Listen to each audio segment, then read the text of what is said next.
আসসালামু আলাইকুম গাইস, আশা করি সবাই ভালো আছেন। আপনাদের দোয়ায় আমি অনেক ভালো আছি। হঠাৎ করে আমি একটা অ্যাক্সিডেন্টের সম্মুখীন হই, তাই আমি বাড়ি চলে আসি। তা আমার হাতে ব্যথা। তা বাড়ি আসার পরে অনেক ঝড় তুফান, অনেক বৃষ্টি হচ্ছিল, এই জন্য কোথাও বের হতে পারছিলাম না। এই কয়দিন অনেকই বৃষ্টি ছিল, তা আজকে একটু বৃষ্টি কম, তা আজকে ইচ্ছা হইলো চলো বৃষ্টিতে ভিজি। তা আমি একটু বৃষ্টিতে গোসল করতে নামলাম। আর গোসল করতে এসে দেখি এরা যে কি করছে ভাই, দেখুন কি করছে। যা এই যে ট্রলারটা দেখতে পাচ্ছেন, এটা স্টিলের ট্রলার, এখানে উঠছে আবার লাফ দিচ্ছে, উঠছে আর লাফ দিচ্ছে। এক একজনের মনে করেন দাঁত দোত মনে করেন কাঁপাকাঁপি শুরু হয়ে গেছে, তারপরও লাফালাফি থামছে না। কিন্তু খুবই মজা লাগছে যে আমরাও ছোটোবেলায় এরকমভাবে পার করে আসছি, আমরাও ছোটোবেলায় এরকম অনেক ডুবাইছি, অনেক গোসল করছি, অনেক দুষ্টুমি করছি আমরাও। তা ওদেরকে দেখে আমার সেই ছোটোবেলার কথা মনে পড়ে গেল। কিন্তু কিচ্ছু করার নাই, আজকে ছোটোবেলার কথা মনে পড়লেও কিছু করার নাই, কারণ আজকে আমি আছি, আমার ফ্রেন্ডরা সবাই অনেক দূরে দূরে, সবাইকে খুব মিস করছি। এখন চাইলেও 10জন ফ্রেন্ড একসাথে করা, মানে একসাথে হওয়া খুবই কষ্টকর। দেখা যায় হয়তো ভাগ্যক্রমে দেখা হয়ে যায়, সবাই জব করে, সবাই সবার মতো থাকে। সো এই জন্য আমি আর বেশি একটা ডুবাচ্ছি না, আমি পাশেই দাঁড়াই আছিলাম, ওরা লাফাচ্ছিল, ওইটা দেখতেছিলাম, দেখার পর খুবই ভালো লাগতেছিল। আর ভিডিওটা করে দিয়েছিল আমার ছোট ভাই, ও খুব সুন্দর করে ওদের সাথেই ছিল। তাই খুব সুন্দরই হয়েছে আজকে, আমার খুবই মানে ভালোই লাগতেছিল যে আমরা যে ছোট সময়টা পার করে আসছি, সেই ছোট সময়টা ওরা পার করতেছে। আর দেখুন মজার একটা কি বিষয়, আমরা সবাই মানে আস্তে আস্তে কেমন বড় হয়ে যাচ্ছি, তাই ছোটবেলার স্মৃতিগুলো কেমন জানি অনেক ইয়ে হয়ে যাচ্ছে। আর ছোটবেলার স্মৃতিগুলো মনে পড়লে খুবই খারাপ লাগে, যে মনে হয় যে ছোটবেলা যদি চলে যেতে পারতাম তাহলে কতই না ভালো হতো। কিন্তু ভাগ্যক্রমে আমরা যেতে পারি না, এই জন্য। আচ্ছা, দেখুন ওরা কিন্তু প্রায় 40-45 মিনিট ধরে এখানে ডুবাচ্ছে, আর বৃষ্টি কিন্তু খারাপ না, মোটামুটি ভালোই বৃষ্টি হচ্ছে, কিন্তু ওদের ভিতরে কোনো ক্লান্তি নেই, কোনো ইয়া নেই।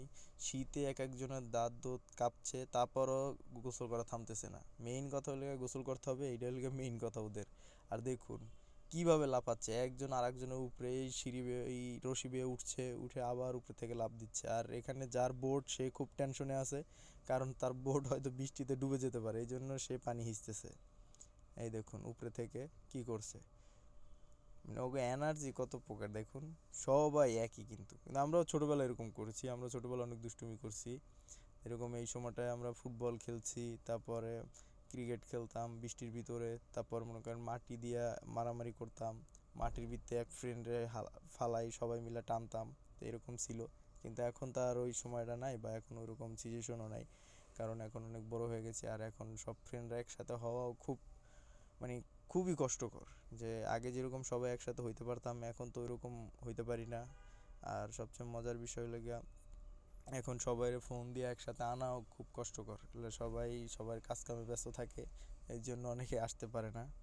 তো এখানে আমি ওদের জিনিসগুলো, ওদের লাফালাফি এইগুলো দেখে খুবই মানে মজাই পাইতেছিলাম, আর ওরা খুব এনজয় করতেছিল, আমার সাথে খুবই দুষ্টুমি ফাইজলামি করতেছিল, আমার পানি দিয়ে ভিজাই দিতেছিল, আবার আমার ধাক্কা মেরে ফালাই দিতেছিল।